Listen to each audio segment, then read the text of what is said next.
Lalu suatu malam, kejadian paling menakutkan terjadi.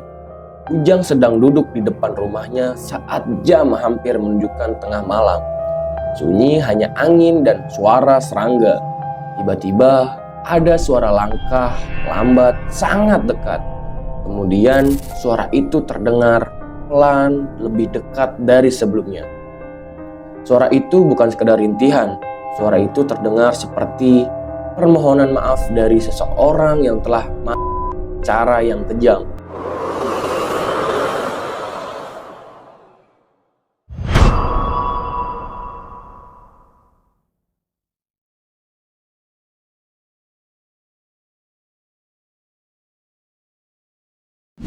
Assalamualaikum warahmatullahi wabarakatuh. Kembali lagi di channel Tajuk Misteri. Ya, bersama gua Teguh yang akan membacakan cerita pada hari ini. Nah, sebelum gua mulai nih, boleh dong kalian tekan tombol like, komen, dan subscribe dan share ke teman-teman kalian supaya teman-teman kalian ini juga merasakan mistisnya dari cerita gua. Tanpa berlama-lama, mari kita mulai ceritanya.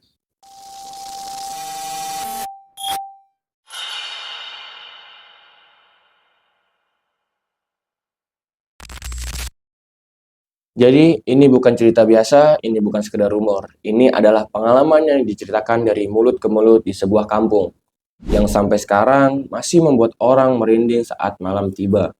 Cerita ini datang dari seorang pria bernama Ujang Wiratama. Kita sebut saja begitu. Ujang dulu tinggal di sebuah kampung kecil yang tenang. Daerahnya jauh dari pusat kota, dengan rumah-rumah berjajar di pinggir lapangan yang dulu sering dipakai anak-anak bermain. Semuanya normal, sampai suatu malam berubah jadi mimpi buruk. Awalnya semua warga hanya mendengar kabar tentang seorang pencuri motor yang tertangkap basah di kampung mereka. Pria itu datang sendirian, memanfaatkan kegelapan malam untuk mencari kesempatan. Tapi nasibnya tidak baik. Begitu ketahuan, amarah warga meledak. Kayu, bata, dan benda-benda keras lainnya tak lagi dianggap alat, melainkan senjata amuk yang menghantam tubuhnya tiada henti. Ujang sendiri menyaksikan sedikit kejadian itu dari kejauhan. Dia masih ingat betul bagaimana tubuh si pencuri tergeletak. Tangannya sudah tidak terbentuk lagi, darah di mana-mana, baunya amis banget.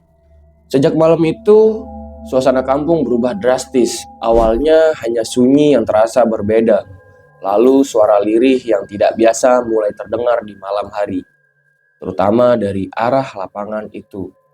Pertama kali, Ujang dengar suara rintihan lembut seperti orang menangis. Pelan, terus hilang. Lalu suatu malam, ada yang mengetuk pintu rumahnya tepat saat malam. Tuk, tuk. Bunyi ketukan lembut, tapi tepat seolah ada yang berdiri di luar dan menunggu.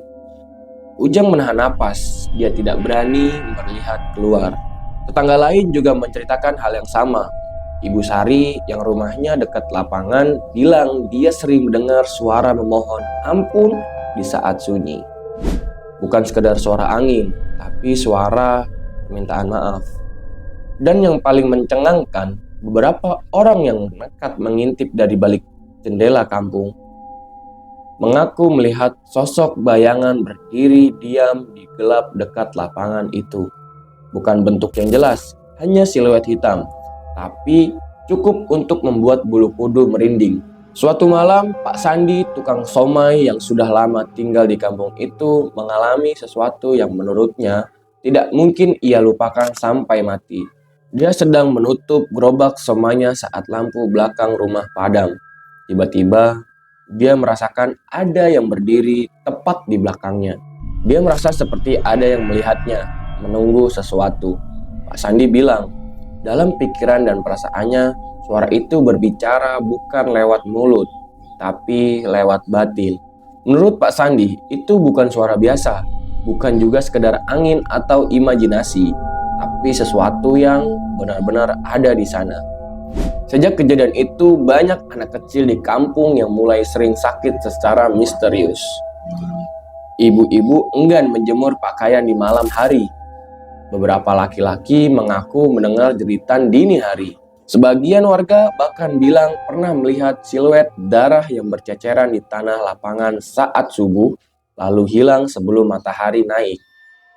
Kengerian itu semakin nyata ketika beberapa malam selepas kejadian ada yang melihat sosok tinggi, bajunya compang-camping, berdiri di ujung lapangan di tengah kegelapan menatap kosong, tidak bergerak, hanya berdiri di sana seperti menunggu sesuatu.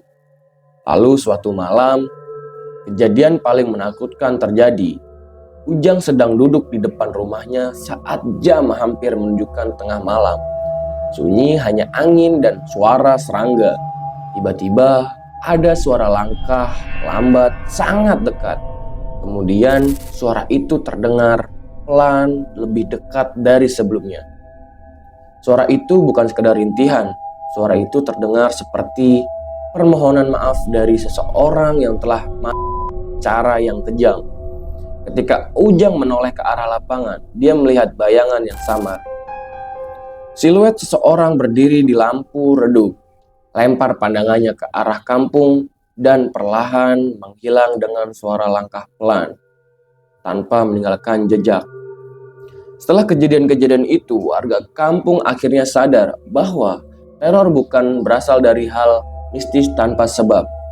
Itu adalah akibat dari keadilan yang tak dijalankan dengan benar. Pria yang dikeroyok itu sebenarnya adalah pencuri motor biasa yang ketahuan mencuri karena terdesak. Namun, warga mengambil alih hukum sendiri tanpa pengadilan. Dalam kepercayaan banyak orang, arwah yang meninggal dalam amarah tanpa upacara pemakaman yang layak sering kembali dengan ketidaktenangan. Ditambah caranya mati brutal, darah yang bercampur tanah, menyisakan bau amis yang sulit dilupakan. Semacam jejak yang tidak pernah hilang begitu saja. Arwah itu tidak hanya marah, tapi juga terluka. Dan mungkin ia masih mencoba mencari kedamaian yang tak pernah ia dapatkan saat hidup. Nah, ini adalah cerita maling yang bergentayangan dan meneror seluruh warga kampung. Dan cerita kedua ini menurut gue lebih gong lagi, yaitu warga yang diteror oleh pocong.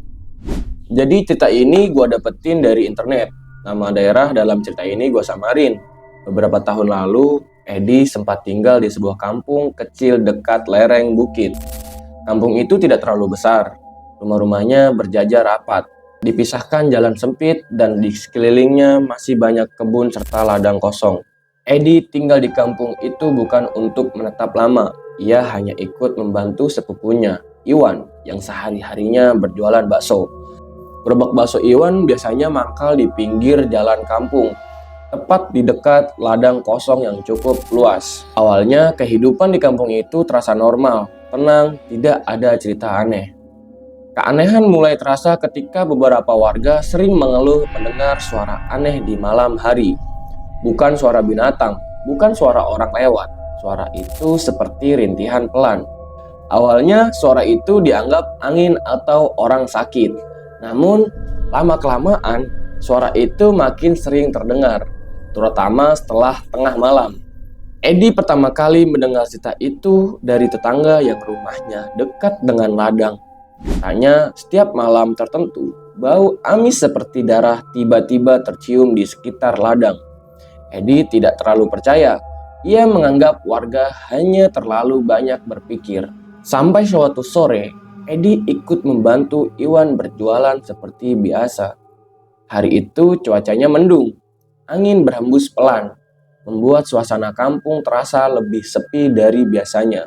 Sekitar maghrib, saat pembeli masih cukup ramai, tiba-tiba seorang ibu yang sedang duduk sambil menunggu pesanan berdiri dengan wajah yang pucat.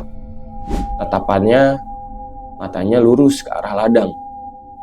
"Itu, ada yang berdiri," katanya pelan. Edi dan Iwan refleks menoleh ke arah ladang. Awalnya tidak terlihat apa-apa, namun beberapa detik kemudian terdengar suara rintihan itu lagi. Pelan, tapi jelas. Dari balik semak di ladang muncul sosok putih. Tubuhnya tegak, terbungkus kain kafan, bergerak pelan seperti melompat kecil. Tidak ada suara langkah, tidak ada teriakan, hanya rintihan yang terus keluar dari sosok itu. Warga langsung panik, sebagian lari ke rumah masing-masing, sebagian lagi hanya bisa berdiri terpaku. Iwan dengan tangan gemetar langsung menutup gerobak baksonya. Edi ikut membantu, matanya tidak lepas dari si sosok itu. Pocong itu berhenti beberapa meter dari tempat mereka bisa berjualan. Tidak mendekat, tidak juga pergi. Seolah hanya berdiri memperhatikan. Malam itu, kampung mendadak sepi. Tidak ada yang berani keluar rumah setelah Isya. Teror tidak berhenti di satu kejadian aja. Malam-malam berikutnya, warga mulai mengalami gangguan masing-masing. Ada yang mendengar suara rintihan tepat di depan rumah. Ada yang mendengar suara benda jatuh, padahal tidak ada apa-apa. Ada juga yang mengaku melihat bayangan putih lewat di balik jendela. Edi sendiri mengalami kejadian yang membuatnya sulit tidur. Suatu malam, sekitar jam 2 pagi, ia terbangun karena mendengar suara ketukan pelan di pintu. Tok, tok. Edi terdiam. Ia tidak berani membuka pintu. Dari balik pintu, terdengar suara rintihan yang sama seperti di ladang. Pelan, sedih seperti orang menahan sakit. Beberapa menit kemudian, suara itu menjauh, meninggalkan bau amis yang samar. Keesokan harinya, suasana kampung semakin tegang. Warga berkumpul dan mulai saling bertukar cerita. Akhirnya, seorang bapak tua yang sudah lama tinggal di kampung itu membuka suara. Ia bercerita bahwa beberapa tahun sebelumnya pernah terjadi kejadian tragis di ladang tersebut. Seorang pencuri tertangkap basah oleh warga karena emosi. Warga menghakiminya bersama-sama.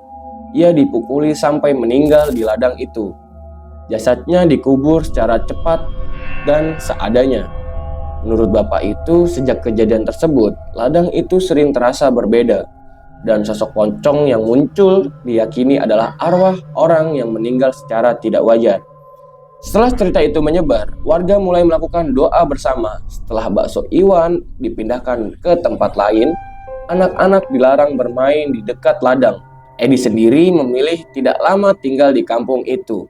Berapa minggu kemudian, ia pergi. Namun menurut kabar terakhir yang ia dengar, kadang-kadang saat malam benar-benar sunyi, suara rintihan itu masih terdengar dari arah ladang. Bukan untuk menakut-nakuti, tapi seperti pengingat bahwa kekerasan yang dilakukan manusia bisa meninggalkan jejak panjang, bahkan setelah pelakunya tiada. Jadi seperti itu guys, cerita dari pocong yang meneror warga kampung. Kalau diingat-ingat, cerita ini seperti masih nyambung ya dengan cerita maling yang dihakimi oleh massa dan sampai merenggut nyawanya dan bergentayangan meneror warga. Nah guys, serem nggak? Kalau misalnya serem, boleh tuh kalian komen di bawah ini. Dan ingat, jangan lupa tombol like, komen, dan subscribe, dan share ke teman-teman kalian. Supaya teman-teman kalian ini juga merasakan horornya dari cerita gua. Gua pamit undur diri. Assalamualaikum warahmatullahi wabarakatuh. Dadah.